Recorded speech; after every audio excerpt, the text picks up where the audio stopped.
22 Undang-Undang ITE itu dikatakan tidak dapat diterima karena masalah timing, karena masalah waktu. Kita sudah mendengar semua pertimbangan dari kuasa hukum saya. Ini ada pertimbangan yang berbeda. Kalau dulu mungkin beliau melihat secara komprehensif, ya, secara semuanya. Sekarang hanya melihat waktu saja. Karena hanya melihat waktu bahwa tadi dikatakan oleh Hakim Tunggal bahwa waktunya sebenarnya sudah diberikan masyarakat. Bagaimanapun juga kami, ya khususnya saya, tetap mengaturkan terima kasih dan apresiasi. Tapi bagi saya lumrah, ya, lumrah hal ini. Jadi ada kadang-kadang Hakim Tunggal itu yang memutuskan itu menyetujui, ada kadang-kadang yang memutuskan tidak menyetujui. Nah, bagi saya menyerahkan sepenuhnya langkah selanjutnya pada para kuasa hukum saya, Mas Refli, Mas Abdul Qadir Sangaji, Bu Soraya, Mas Tristan, kemudian Pak Yasena dan lain sebagainya. Ya, saya menyerahkan sepenuhnya. Apakah kemudian mau lanjut dengan pra peradilan yang keempat? Karena apa? Karena pra peradilan yang ketiga sudah kami daftarkan. Dan insya Allah akan bersidang pada hari Selasa tanggal 28 Juli yang akan datang. Dengan materi adalah ganti rugi atas putusan pra peradilan yang pertama. Nah ini kita bisa uji nanti. Apakah putusan ganti rugi itu akan kemudian diterima atau ditolak? Karena kalau kemudian itu ditolak, nah tentu saja ini ada hal yang big question mark, ya, tanda tanya besar. Karena putusan yang pertama itu sudah diterima, hanya waktu itu memang belum sempat kita mohonkan. Jadi sekali lagi, semua pertimbangan dari kuasa hukum saya itu saya patuhi dan saya ikuti, dan teman-teman mohon bersabar, termasuk juga forum pengadilan negeri di Jakarta Timur mohon bersabar juga, patuhilah KUHP. Ya, kitab undang-undang hukum acara pidana kita mempersyaratkan selesaikan dulu pra peradilan. Apakah pra peradilannya nanti akan diajukan lagi atau tidak? Tunggu saja tanggal mainnya. Jadi dari saya itu saja, kita tetap bersyukur, tetap kita tidak lupa memohonkan ridho dari Allah Subhanahu wa taala. Semoga di putusan yang ketiga besok, ya, hakim kembali diberikan pencerahan, hakim kembali diberikan pikiran yang lurus.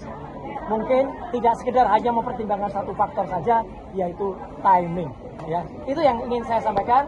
Sekali lagi terima kasih. Wassalamualaikum warahmatullahi wabarakatuh. Ya, terima kasih. Nah, nanti tunggu tanggal mainnya, tunggu hasil keputusan dari para kuasa hukum. Terima kasih, mangga. Tetap semangat.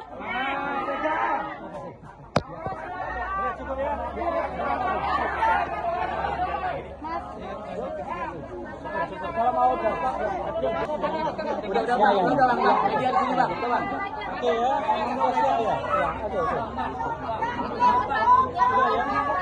Assalamualaikum warahmatullahi wabarakatuh. Waalaikumsalam warahmatullahi wabarakatuh. Kawan-kawan semua, sebelum makro, Bang Abdul Jafar dan yang lainnya, saya ingin menyampaikan dengarkan bahwa kita baru saja mendengarkan putusan Hakim Tunggal pra peradilan. Nah, sebagai insan yang taat hukum, tentu kita menghormati putusan tersebut.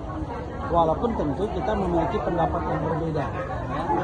Tapi tetap saja ini adalah putusan yang memang first final and binding yang kita harus hargai. Hanya memang ada beberapa catatan yang perlu disampaikan. Sebagai contoh misalnya, tadi dikatakan bahwa putusannya tidak relevan lagi untuk mengajukan pra peradilan terhadap pasal-pasal yang menersangkakan Mas Roy. Kalau kami merasa relevansi itu bukan jawaban hukum ya. Iya. Karena relevan itu lebih pada timingnya kalau tadi.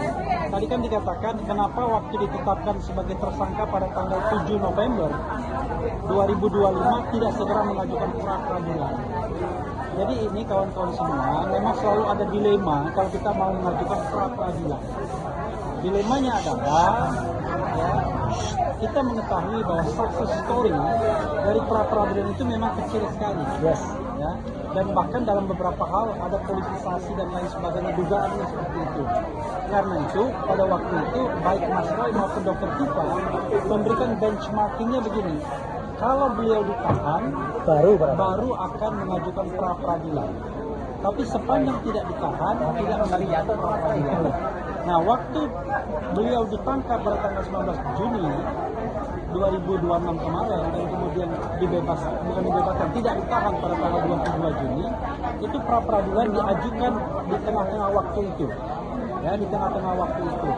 Hanya memang bedanya adalah Dr. Tifa mencabutnya, Mas Roy meneruskannya karena ada yang namanya public accountability, tanggung jawab publiknya, yaitu untuk menguji bahwa kewenangan itu tidak boleh dilaksanakan secara sewenang-wenang. Maka kemudian terhadap penggeledahan, penangkapan dan penahanan itu diajukan pra peradilan dan alhamdulillah kemudian dikabulkan. Nah, sebagai follow up dari pengabulan tersebut, nanti akan ada pra peradilan terhadap ganti rugi. Ya. Jadi ganti rugi ini bukan untuk kepentingan kita. Kalaupun nanti dapat ganti ruginya, kita akan sumbangkan ke yayasan, Ya. fakir miskin, yatim dan lain sebagainya. Nah, adapun ini, ya namanya ini bukan Mas Roy siap atau tidak siap untuk pokok perkara. Ini adalah the lawyer's way. Ya.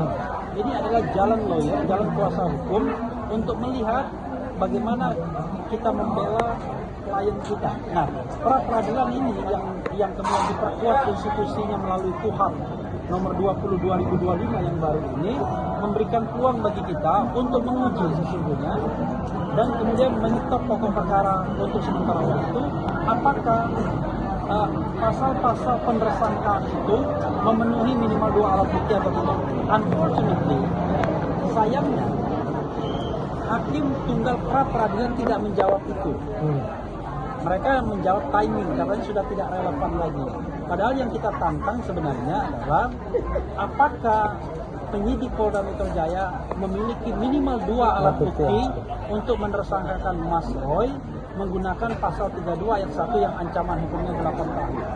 Selama proses persidangan tidak dijawab sesungguhnya. Bahkan mereka tidak mampu menghadirkan satu saksi pun untuk memperkuat argumen bahwa ada saksi, ada ahli yang sudah dimintai keterangannya sehingga pasal ini bisa digunakan untuk menersangkakan Mas Roy.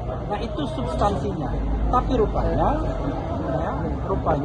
hakim pra peradilan buang badan, menyerahkan kepada pengadilan pokok perkara nanti mungkin di PN Jakarta Timur agar bisa kemudian katanya memeriksa kualitas dan yang lainnya jauh lebih katakanlah lebih lebar kesempatannya. Padahal kita tahu bahwa nggak enak loh jadi terdakwa itu kan. Siapa bilang kemudian waktu, tenaga dan lain sebagainya. Tetapi apapun itu, sekali lagi kita hormati putusan ini dan tentu kalau ditanyakan pada Mas Roy apakah Mas Roy siap untuk pokok perkara at any time Siap. Ya, ini adalah the lawyer's way untuk mencari jalan agar kemudian Mas Roy ringan, ya, kemudian ringan langkahnya ketika harus berhadapan dengan pokok perkara. Tetapi kalau belum sukses, ya itu God way, ya, God hand, tangan Tuhan atau jalan Tuhan. Itu saja kawan-kawan semua. Sebelum Mas Roy, Abdul Ghafar akan menambahkan. Silakan. Ya, silakan. Bang Reddy, terima kasih rekan-rekan media.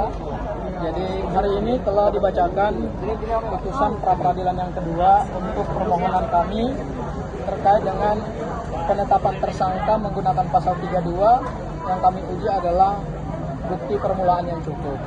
Dan apa yang dibacakan oleh hakim pra peradilan tadi sesungguhnya adalah sesuatu yang harus kami hargai, siapapun tunduk